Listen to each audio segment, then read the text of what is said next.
कोई तो आएगा ही, अब जो भी आएगा वो पूरी ताकत से लड़ेगा।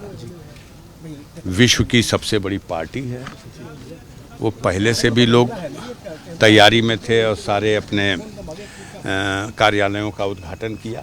आप लोगों ने ही दिखाया कि वो लोग कह रहे हैं कि हमारा कैंडिडेट ना हो तो क्या हो, हमारा कैंडिडेट कमल का फूल है।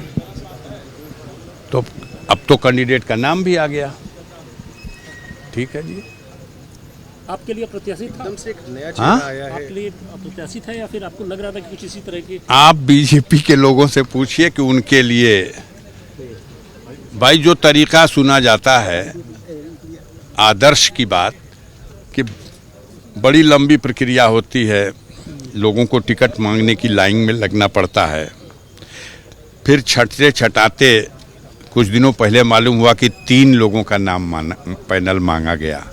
अब पता नहीं 3 का गया या 13 का गया। वो बेचारे खुद ही कह रहे हैं कि हमने मांगा ही नहीं था, हम टिकट प्राप्त करने के दावेदार नहीं थे। तो ये तो देने वाले की दरिया दिली है कि न मांगने वाले को भी दे रही है। मैं इस पे क्या टिप्पणी कर सकता हूँ? मैं हाँ, आप ही लोग चर्चा कर रहे थे कि वो बीके सिंह साहब एलजी बनने जा रहे हैं और मनोज सिन्हा साहब लड़ने आ रहे हैं। भाई साहब टाइम्स नाउ वाले ख़ास तौर से चर्चा कर रहे थे एक कैंडिडेट की। हमारी मुलाकात हफ्ते 10 दिन पहले हुई तो ठोक के कहा उन्होंने। मैं कहा चलिए, इधर कई दिनों से खबरें भी चल रही थी, लेकिन खबरों पे तो अब विराम लग चुका है। अब कोई क्या फ़ायदा चर्चा करने की? बेचारे अरुण सिंह भी आस लगाए बैठे थे, अभिनव सिन्हा भी कतार में खड़े बैठे थे, विजय मिश्रा जी को भी बहुत से लोगों ने आश्वासन दे रखा था, और लड़वैयों की कमी नहीं थी।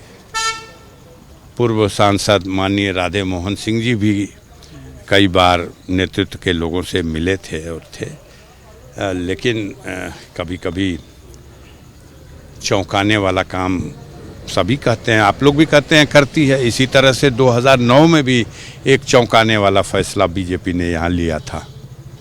अब 2009 का इतिहास पढ़िए, देखिए क्या हुआ था। किस तरीके की टक्कर देखते हैं? आप 2009 वाला रिजल्ट देखिएगा बीजेपी के सिंबल का।